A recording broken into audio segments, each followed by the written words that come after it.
Okay, I feel like I need to share some insights for those that watch this channel, those that have been following me for quite a while now, those that have potentially attended one of the military immersions, whether it was the Commander's Passage or the Gauntlet, or potentially you've worked with me in the past. If you are a curious person like I am, you would be sitting here doom scrolling through your phone, probably looking at the same things that I do. And I want to share with you some insights that I have only become aware of only in the last few hours that I wanted to share with you. No scripts, no fluff, just straight, brutal, honest truth of my interpretation and my opinion of what's currently happening in the marketplace at the moment in terms of AI, automation, tech, business, and how to not lose yourself. More importantly, how to actually carve out your piece of real estate in the ever so changing environment that we would call global expansion of AI and user adoption in business. The warm, fuzzy feeling that I have been able to truly hold on to is at this point in time, and I will be happily will fall on my sword for this, is AI will never be able to train you and teach you and condition you for the soft skills that are required for human-to-human interaction. AI will be able to lead you to where you need to get to in terms of your knowledge and being that person you seek counsel. When you go up to ChatGPT and you have a conversation with it, it will get you to a point for you to have those penny drop aha moments. Yet time and time again, there are still clients out there that need your help and services because of who you are as the person. I'll give you an example. A recent Passage graduate only contacted me yesterday talking about the reason why they wanted to look to work with me again was to learn how to be confident, courageous, charismatic in his approach, but from watching from afar, my approach in holding my frame and being present in situations, in relationships, in leadership, but more importantly, how to maintain composure in group settings as a leader or as a team member. And it was very interesting to me because I started to think about it and ask myself, well, hang on, why can't you just ask ChatGPT how to do this? So I went down a nice little explorative road of a couple of 100 pages long of conversation back and forth with Chat. And lo and behold, it would give you the normal generic, but very so detailed answers on exactly what you thought. It would give you the answers of what you need to do. However, what is actually missing is the physical repetition of that thing. I had someone ask me not what I guess was the biggest benefit, but what did I learn that would separate me from every other coach, every other consultant, every other mentor? And how did I get my coaching business, which was an event online mastermind hybrid business model, to 7 figures in 12 months, and then consistently over 7 figures again the second year, all by myself as a owner, solopreneur, and then with a sales team, and why I burnt it all down to the ground to then rebuild with this new said structure that I'm going to be releasing shortly, was this. And I never really pinpointed it until I started to actually sit in my own shit and sit in my own silence and stillness and figure out what it was that I was missing. And one of the guys asked me, how are you so confident in speaking to a camera? How are you so confident on sales calls?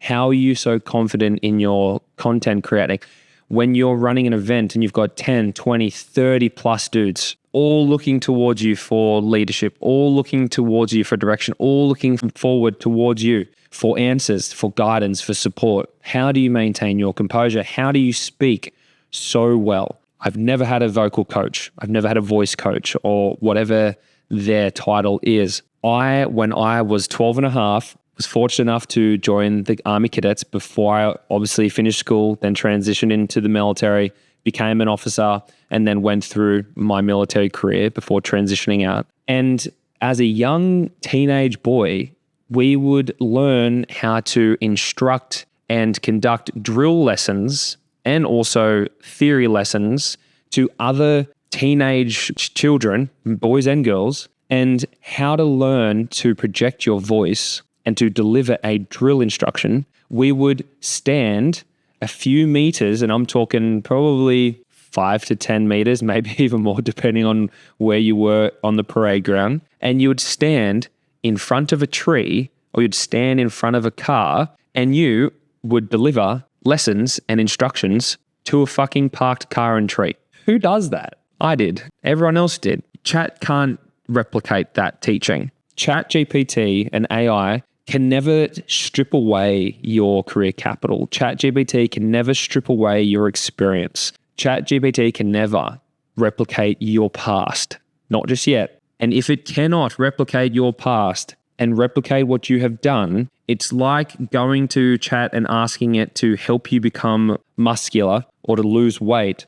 It would tell you the framework of what you need to do, but it can never actually help you do it. So this is where the key distinction actually then came apparent to me only yesterday, was the reason why people still need human-to-human interaction in coaching, in consulting, in mentoring, in group programs, in retreats, in seminars, and we're going to be, I believe, looking for more of it, is because of the lack of human approach to what chat or what AI can do in its functions right now. It will continue to improve as we are seeing. However, there are particular things that people are coming to you or that are in the market that are wanting to know more of, but they can only experience it in a particular way that is going to be delivered by you and not by some computer or by some AI. It can never replicate what you have done. It can never replicate the teachings that you have been able to then go through unless it was you. So if you're sitting here like I have been for quite some time now, considering, oh my God, what is going to happen to the market of online businesses, coaches, consultants, all these online agencies and entrepreneurs, where majority of the time, if you are a really solid prompt engineer, you can ask chat some pretty solid questions. You would accelerate your learnings by talking and having a conversation to AI than you would in normal generic coaching-based programs. So that then changes obviously what you need to do. It also changes the proximity that you need to provide. It also changes how you then approach things. So currently what I'm looking to do right now is I'm looking to pretty much take me out of the market in a sense of building the entire framework, the entire process, the entire curriculum, the entire step-by-step functions with an advisory board of AI that are way smarter than me, to provide me more of the opportunity and flexibility to be face-to-face, over the phone, on calls over Zoom, but also in chat with DMs and voice notes, more with my clients to give them proximity to me as the person. Because as the personality of you, of the human behind the screen, behind the voice, behind the videos, that is ultimately what people are looking for. Because let's be honest, if everyone out there in the market just wanted more information, they would go find it. If people out there just wanted more information on how to do something, they would ask chat. If people just wanted to be able to get help to build something particular, they would just go and do it. And if they don't have the time to do it, they would then invest in someone or an agency to do it for them. So you really need to understand your market. You really need to understand what it is that is the problem that you're looking to solve. But more importantly, continue with the confidence and with the certainty that people are not buying into your product. People are not buying into what you're building. People are buying into who you are. And if you continue to show up in the brutal, honest, truthful version of who you are as a human being, that is going to yield way more weight in your marketing, to the point where you won't need to be glossy with your videos, to the point you won't need to be able to have so much editing and color grading and all this other stuff that is there for theatrics and production, if everything that you're talking about is brutal, honest truth. And for someone that's going to binge watch just like you would on Netflix, just like you would on social media, and you already do that yourself with people that you follow, the more that you can show up the version that you are and the version that you are becoming, and the brutal, honest truth that no one is willing to share, that you are willing to share for them, you are going to yield more results in your organic approach in marketing, and also to supplement what you do with your email database and your paid advertising strategies in your business than ever. So if it's any last minute for what I want to say is this was an off the cuff video. But more importantly, it was also a little reminder for me that me as the little 12 and a half to 13-year-old boy that was standing in front of a tree, delivering lessons and learning to project my voice to instructed drill movements on the parade ground as an Army cadet is exactly the thing that I needed to remind myself that AI will never be able to replicate.